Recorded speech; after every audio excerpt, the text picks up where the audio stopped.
Hi guys, Thogrey here for a new video. This video will be a discussion video about the new talents that are going to come out in Dragonflight.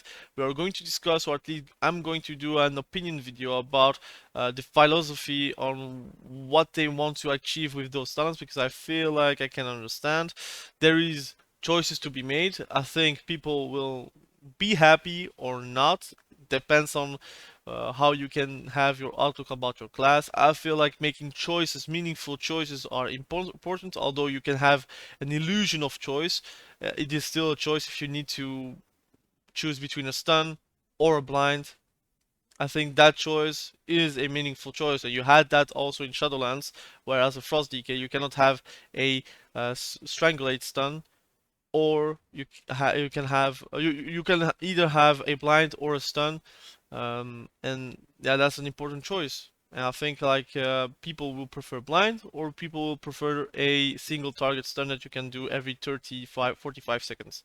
So I think it's a good thing. So let's discuss right away about those talents and why I think it's a good thing. So I've read everything. I hope you read also everything, but I'm going to discuss about it a bit more in detail. But frankly, you can spend 31 points in your class tree and 30 points into the spec tree.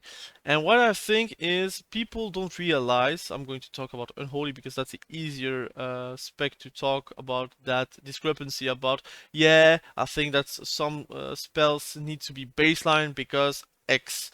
First and foremost, you have no possibility to play Unholy DK without permanent pet. For example, here you have 8 points required to go lower into the tree. So it means that if you spend only on the left side, it is not going to be possible to go further because you need 8 points. If you count it, it's 1, 2, 3, 4, and 7 points on the left side. So you will be obligated to at one point to go for the permanent ghoul. So you have no real choice there.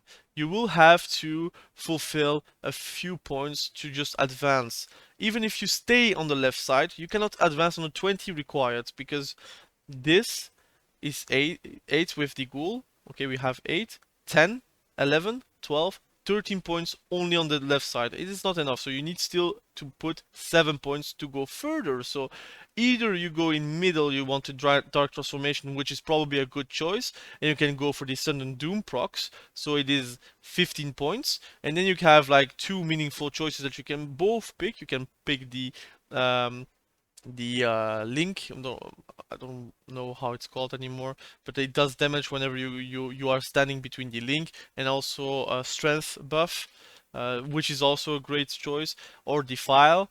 You can pick also bursting swords or the virulent plague buff. So you have choices to be made in the middle tree, but you also can go to the right tree where you are probably playing more about diseases, about the death coil, about the ghoul attacks, for example. So you have loads of choices, and you still need to have 20 points to advance to the great choices that you can make. You can go for this, you can go for the apocalypse, you can go for the swarm, and it is still not enough to advance further because you have 23 points here, so you can still go for even deeper. You can even go for those three. I think if you have like 23 points here, it's 25, 27, and then you have 28. And then of course if you put all those points together, you will not have enough points for those two, for example, but you have loads of choices. You can go for one side and then go for another one, like the gargoyle, for example, or unholy assault. So you can mix match your talents. I think you'll have more choices and you will be feeling more complete about your class, because some spells are not used in PvP, and you will need to understand that some spells are just discarded in PvP. You are not using it because it's a waste of a rune, a waste of a runic power, for example. So sometimes you will just disregard it, and that's why this talent is here to personalize your gameplay. And you can always change in a battle because you have you have loadouts, you have settings that you can make and put to have interesting things. And the same for the Death Knight class tree. You have also meaningful choices to be made, and that's why I want a calculator so I can actually know, okay, I need to spend that amount of points. Is it is it possible? Is it realistic or not? Actually, here I don't even know if those choices that you can make are points that you need to spend or not, because it feels like you don't need to spend a point here. At least it's not written that is here. There is no 1 or 2, for example. Here 2, so it depends. And also here, is it free or not? So that's also interesting to know. I hope they will clarify it with the calculator. But you have of course choices to be there are choices to be made. You cannot go for Soul Reaper and empower rune weapon. That's not possible because you will have to go right side and you have to go left side. And I think even if it's possible in PvP, you still want AMS, you still want AMZ, you still want this stun, you want the Death Advance, you want the anti-root. Those are things that you want to have in PvP. And I think if you are going for a calculator, it could be interesting for you to make a spec. So what I think about this talent, at least I'm excited to test it out, excited to have the calculator, excited to know more about maybe new spells that are going to come out, because it can also be possible that they are going to revamp those talents if you are not happy and you let it be heard. But of course, if you're the only one that is not happy and you have 10,000 people that are happy about the class, of course they are going to listen about the 10,000 people that aren't happy with that class. So I hope they will listen to the pro players, because often they will probably give you some sense. But I can also understand if you're a pro player, you have a DK, you need to choose between a silence or anything else. It feels bad, but you need to understand you need to still to spend 8 points to advance. So you will still have brain freeze, you still will have AMS, you still will have ice bonds of fortitude, or even blind. As having blind as an unholy DK gives you so much more possibilities, because you have now a AoE, I would say an AoE CC, which you didn't have as a Unholy DK. So it can open so much more things. And I think that's an interesting part about the new talents. If you are going to talk about, for example, I'm going for the Frost DK talents, because I like the talents that are going to be written. For example, you have Obliterate and Howling Blast, but you don't really have a choice. You will still need to have Howling Blast or Obliterate. You can have Killing Machine here. Your auto attack at critical strikes have a chance to make your next Obliterate critical strike, which is awesome. Rhyme, I still think people will still take Rhyme, because you need that extra damage from Howling Blast to do actually meaningful damage. Here, which is interesting, improved Frost Strike. Maybe Frost Strike will finally do some extra damage versus players. Remorseless Winter, I think still it's worth it to have it, because it's an AoE damaging ability and also an AoE movement speed debuff. Here, improved Obliterate, increases Obliterate damage by 10-20%, which is awesome, especially with what you're going to see next. Pillar of Frost, of course you're going to take it as a Frost DK. That's maybe a thing that you will not have a choice about, but I think it's very good. Here, improved Rhyme, and that is showing you that you have a possibility to go for Obliterate builds, or you want to be a more ranged DPS Frost DK. And I'm actually super excited about. Look, increases Howling Blast damage done by an additional 75 to 100% with 2 ranked talents. I think that's awesome, because you will have a possibility to maybe do crazy range damage as a Frost DK, and that was always a fantasy that I had for DKs, to be able to be ranged, to be able to do meaningful damage from range, that those guys are running away, but they don't know that your damage is not up close and personal, but more about blasting targets with Howling Blast. That could be very awesome and gives me some flashbacks for Warlock or even Cataclysm, where Howling Blast did a lot of AoE damage, like insane. I still remember me fighting on Alterac Valley doing Holy Blast, and people were like dying left, right, and center. That was very fun, so I hope they will bring that back. Here you have a choice node, which is quite interesting. I hope, depends, maybe it's free to use the choice node, but they don't really explain it. But Frigid Executioner gives you Obliterate a 10% chance to refund 2 runes. That's a legendary that you can have on a choice node. The same for Rage of the Frozen Champion. Obliterate has a 15% chance to trigger Rime, which is again a Rime build. If you want to play with Howling Blast, now your Obliterate will proc your Howling Blast much faster, much better, much more reliant, and then you can still do more damage from ranged. Very nice. Here, improved killing machine. Your next Obliterate also deals frost damage. Here, I think you're most likely will take this because it's important for your frost DK mastery that you're going to stack. The same here, inexorable assault, gaining this talent that we had, or cold heart. I think this is probably a talent that you can just ignore depending on where you're standing on the frost decay tree. It is a good talent to have extra damage on your obliterate, but it is not meaningful damage of like if you're not taking it that you're doing no damage. That is not the thing that is going to happen. But the thing here is I think the next choice is a bit better for your Rime build. Howling Blast with Rime, active, cast, jagged icicles. The same as your talent, could be doing more damage, could be less, but at least you can still build a Howling Blast build, which could be interesting. Biting Cold, here, super interesting. Remorseless Winter damage is increased by 30%. This is a legendary that probably people would not take. Outside of PvP, probably in PvE you would take that, but in PvP you didn't take that. It could be interesting to play a Remorseless Winter build. Why not? Here, chill Streak, finally, it is a talent, so you can use it in PvE, but in PvP you are not stuck with a PvP talent that you need to spend to have it. Now you have Chill Streak, a baseline, and that's super good. I hope they will keep that. Murderous Efficiency, consuming killing machine grants you a rune. That is a talent that you had, Might of the Frozen Wastes. You want that if you go for a two-hander, so you have more damage on your obliterate, but also causes your auto attacks critical strikes to grant killing machines. So every time you critical strike with your melee, you will get killing machine. So maybe you could go for a crit build, which gives you in turn more choices for later.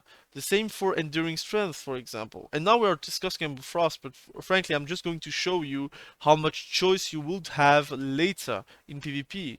It looks amazing. You can go for a Pillar of Frost build. Whenever your Pillar of Frost is expiring, you still get that strength buff that you will have, but halved, like 10%, which could be interesting, which could not be interesting. But for 6 seconds, it could be longer because of the obliterate crits that you will get from Pillar of Frost. Could be interesting. Frostwhelp 8, I think it's new, or it was a Legion passive, if I remember correctly, with the Frostwhelp. Could be interesting. Gives you mastery, can go up to 20% extra mastery because of this. You can do a lot of obliterate damage, for example, or you could go for a again a Howling Blast build, which is also frost damage. Also gets improved by mastery.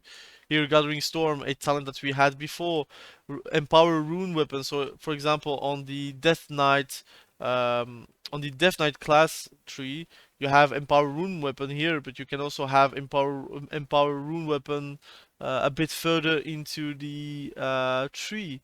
If I remember correctly, I think that this is the one, or it's a bit further. It's this one, I think.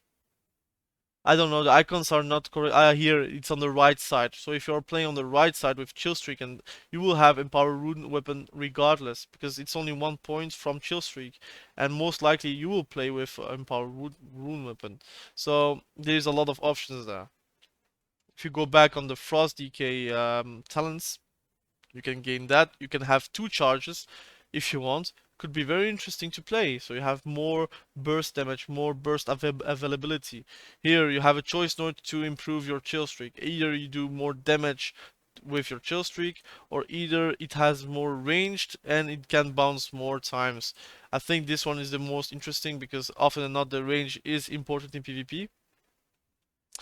On the row 8, you can go for Glacial Advance. I don't think it's that interesting. You can go for Bone Grinder. Why not? You can have more critical strikes, which gives you in turn more chances on killing machine, which is also very good, and in turn giving you more damage because it will improve your frost damage for 10 seconds, which is 10%, which is big because you will have multipliers on multipliers.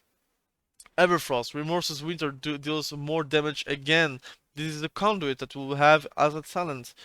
Frostbite, that is AoE, probably good for PvE.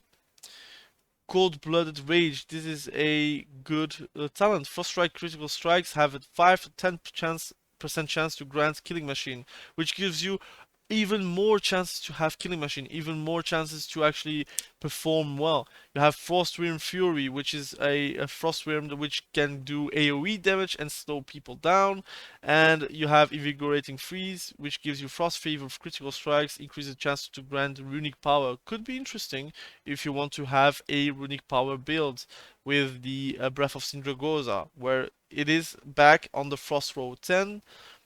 Here you can play a runic power build with the Fever critical strikes. Could be interesting to play around that in PvE.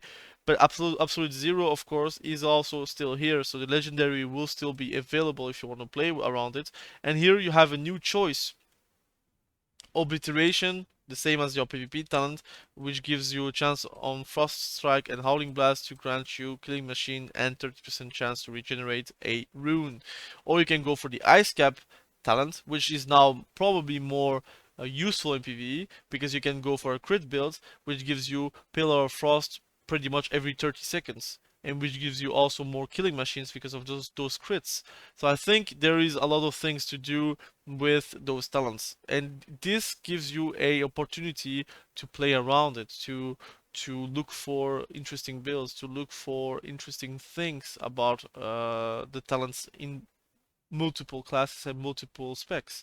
So I think we can discuss about it a bit further, but I'm going to leave it at that. It is a 16-minute video. It's a bit long already, but I feel like I wanted to explain why I'm excited to play Dragonflight. The talents will be so much better like this, and we can discuss even more in a later video where I'm going to probably do a calculator on my own and show you a few builds that I could play as a DK if it stays like this, but it might always change later, so we will discuss about it. And also I'm excited to see the Warlock trees and to probably have more dots on as a destruction warlock or as a affliction warlock to have my big damaging abilities back from Warlock, for example. So I'm excited to play around it. Thank you for watching this video. It was a very fun video to make. I've talked a lot, but I feel like I have so much things to explain about those talents. I'm so excited to play around it, and hopefully you are as excited as me. Comment below what you think about the Dragonflight talents, what you think about the expansion that is going to come up, and are you excited about the new talents, the new ways to play around it. I'm super excited, and I want to see the PvP talents because if they put Chill Streak in these talents, I think they will probably change a few PvP talents here and there to actually make it worthwhile for DKs. So thank you for watching this video. I appreciate you. Have a great day and see you very soon. Bye.